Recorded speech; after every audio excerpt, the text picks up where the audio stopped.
की चेष्टा करते हैं इतने दूसराचार हो जाता है। पहले अक्षय रोग था, उस पे कंट्रोल किया तो कैंसर हो गया। कैंसर का भी 2% को सहारा मिला तो आगे से एड्स शुरू होगी। और तेरा गजब, एक तो एक आगे नई बीमारियां, किसी का कोड लग गया, किसी का किसी प्रकार की तकलीफ, किसी का बेटा मर गया, किसी का पूरा परिवार नष्ट हो गया। अब कलयुग में इसलिए परमात्मा ने कहा था कि मैं अपने बच्चों को कलयुग में संभालूंगा, कि कलयुग में पिछले तो पुण्य आपके पास रहेंगे नहीं, प्रारब्ध में बहुत कम पुण्य आएंगे तुम्हारे हिस्से में, और दुख होंगे गणे। और जो पूजाएं तुम उस समय कलयुग में आप कर रहे होगे, जो काल के द्वारा भ्रमित, कोई देवता की, कोई भैरव की, कोई भूत की, कोई पितर की, या काल के द्वारा भेजे गए नकली संतों की, ये 10-12 संत पंथ बना रखे हैं, 15-16 पंथ हैं, और भी ये नए नए पंथ चल गए, इनमें भी आप पूजा कर रहे होगे तो भी आपको लाभ नहीं होगा, क्योंकि आपके पिछले संस्कार नहीं हैं। तो उस समय परमेश्वर ने कहा था कि तो काल ने ये कहा था कि कलयुग में इनको ऐसा कर दूंगा, ये भक्ति के योग नहीं रहेंगे, शराबी, कवाबी, स्वार्थी, निर्लज, ऐसी पिक्चरें बना दी। देखते आप देख लो पश्चिमी देशों में नगन नाच हो रहा है, सरेआम जो घूम रहे हैं जैसे पशु घूमया करे, नंगे, कोई कुर्ते के छोटे छोटे कपड़े पहनकर बहन बेटियां भी सरेआम ऐसे घूम रही है। तो ऐसी निर्लज्जता कर दे। अब ये हमारे समाज में भी घर करने लगी। पहले ओठों पर लिपस्टिक, ये नाखून पॉलिश और उस तरह के लटक मटक, ये पाउडर चटक मटक, ये कोई बहन बेटी हमने करती नहीं देखी। ऐसी वो वैसाएं किया करती थी, उनको घटिया औरतें माना करते थे। और आज देख लो, जब कोई भी पीछे नहीं रही बहन बेटियां, इसी बूंदी पॉलिश लाऊंगी, पूरे नौ न लाल कर लेंगी, मुंह ऐसा बूंदा लाल, देखते बूंदा शक्ल भी ना अच्छी लगे। तो इस तरह की ड्रामाबाजी इस काल ने करवा दी, हमें निर्लज बना दिया। और सरेआम डांस करती हैं ब्याह शादी में, बेटियां नाचे, उड़े बाप नाचे, उड़े बेटी नाचे, उड़े माँ नाचे। अरे थारा गजब, इधर वैसा ही नाचा करती थी कि तो बंद कोठों में, आज सरेआम नचा दिए काल ने हमारे को, हम निर्लज हो गए। अब इस समाज को देखो, कल बताया था आपको कि इस शिक्षा का अवगुण गणा है, लाभ एक है, और ये लाभ सब अवगुणों को सेट कर देगा। कि अवगुण ये है कि निर्लज्जता, चातुरता, हम एक दूसरे के जो है ना प्रिय नहीं रहे, अपनी चतुरता के कारण काग बन गए। काग क्या करता है कि जैसे कौवा होता है, गधे की चोंच कमर टूटी होती है और उस दुखती उस जख्म को ही दूनी चोंच मार मार कर उससे खाता है। हम इस चतुरता के कारण रिश्वत लेते हैं, किसी का काम नहीं कर अधिकारी, वो पैसा लेने के लिए उनको 100 ऑब्जेक्शन लगाकर चक्कर कटाते रहते हैं। कोई 2 का 20 बनाते हैं, सब घी में मिलावट, दूध में मिलावट, सब्जी में, हर चीज में मिलावट। कहते हैं ऐसा इंजेक्शन लगाते हैं, बेल का तोरी तड़के इतनी लंबी हो ही पावे। थारा गजब वही, सिर्फ वो बेचन खातिर कि थारा पैसा, तुम्हें पैसा मिल जाए, हुकंड क्रुक। तो ये चतुरता आ गई। अब डॉक्टर लोग देख लो, सभी तो नहीं हुआ करते, लेकिन 80% इतना जुल्म करते हैं। 2 रुपये का 100 रुपये मांग ले, 200 मांग ले, कोई टाल नहीं, 500 मांग ले, 1000 गरीब आदमी से। और भी किसी स्तर में देख लो, आप कोई पीछे नहीं रह रहा। जिसका भी जहां दाव लगता है वो तुरंत डंक मार देता है। जिसके पास कोई मिलावट में रोड करने सथाना नहीं है, वो तो करेगा कहां से। तो अब इसमें अवगुण तो इतने हो गए, माया दिखाई देती, ना भाई दिखता, ना बाण दिखती, ना भगवान दिखाई देता।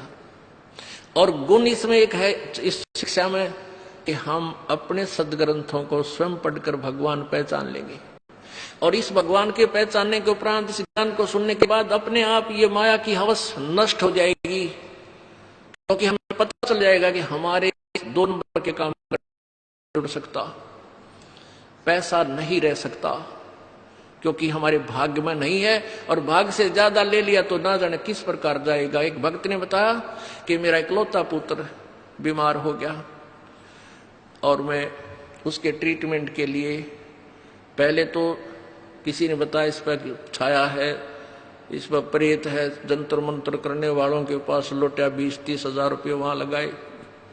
फिर डॉक्टर लोकल हॉस्पिटलों में दिखाया, वहां काफी पैसे लगे। फिर बताया इसके दोनों किडनी फेल होगी, all India medical institute Delhi गया, वहां किसी से रिश्तेदार से ले लिवा के वो गुर्दा पैसे वैसे दे के कहते उसके 3 लाख रुपए लड़के के लगे, दोनों किडनी चेंज कराई। वो किडनी तो सफल होगी, सुख की सांस ली, 3 लाख रुपये लाग गए, और 6 महीने के बाद वो इकलौता पुत्र बस एक्सीडेंट में मर गया। और तेरा गजब है, टक्कर मार मार कर रोया।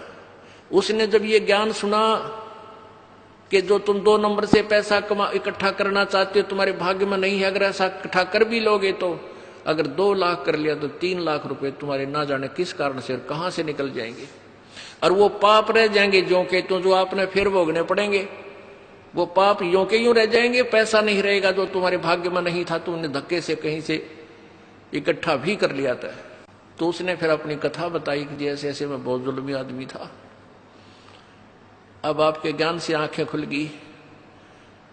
एक 2 रुपये की रील आया करती 20-30 साल पहले, 35 साल पहले।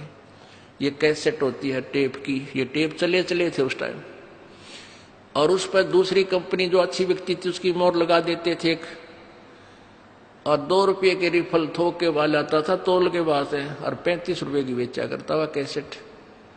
किसी और कोई खराब हो जाती धमका देता था, भाग जा, ओरिजिनल दे रखी थी बनता है। तो आज मेरे साथ ठीक बनी, और थोड़ी सजा है मुझको आपके ज्ञान से पता लग गया, मेरे जैसे दुष्ट को तो और सजा चाहिए थी। तो पुण्यात्माओं, इस ज्ञान से इस माया की हवस को तो खत्म कर देंगे, ये निर्लज्जता भी खत्म हो जाएगी। हमारी बहन बेटियों देख लो यहाँ पर किस प्रकार आती हैं, एक देवी आया करती हैं ऐसे, ना कोई फंड करती, अपना सीधे साधे कपड़े पहन कर जो एक आम सभ्य समाज में होना चाहिए ऐसा इनका व्यवहार हो गया है। और जाके देख लो कितने शहरा में कार्टून बने अंडे हैं लड़कियां।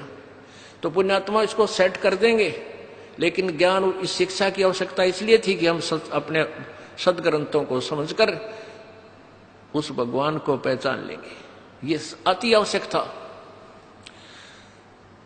तो परमात्मा कबीर जी ने ये शिक्षा अब सार्वजनिक करनी पड़ी। नहीं, पहले केवल एक वर्ग पढ़ता था, एक वर्ग ब्राह्मण, और उस बाकी सब अपना धंधा करते थे, रोटी का जैसा भी धंधा था, कोई पाली जाया करता, कोई भेड़ बकरियां पालता था, उनकी ऊन बेच के गुजारे करते थे, खाते नहीं थे। कोई गाय पालते थे, कोई खेती करते थे, कोई मजदूरी करते थे, अपना ठीक टाइम पास कर रहे थे। ऐसा ही काम हमने चाहिए था, और भगवान की भक्ति साथ चाहिए थी। चाहे कोई आज अफसर है, चाहे गरीब है, अमीर है, मजदूर है, किसान है, चाहे दुकानदार है, अगर वो नेक नीति से काम करे अपना और भगवान की भक्ति करता रहे तो सबका मोक्ष होगा। बुराई छोड़नी पड़ेगी, 2 नंबर का धंधा त्यागना पड़ेगा, और समर्पण भाव से प्रभु के चरणों में आपको लगना पड़ेगा। मोक्ष दूर नहीं है। अब आपका सौभाग्य है कि परमात्मा ने अब ये समय सिलेक्ट कर रखा है, पूर्व निर्धारित था कि कलयुग में जब बिचली पीढ़ी आवेगी तब इन अंशों को मैं पार करूंगा। प्रथम पीढ़ी में परमात्मा, प्रथम जो पीढ़ी थी, प्रथम चरण में आज से 600 वर्ष पहले कबीर परमेश्वर प्रकट हुए स्वयं, और उन्होंने वो लीलाएं करके दिखाई जो भगवान किया करता है।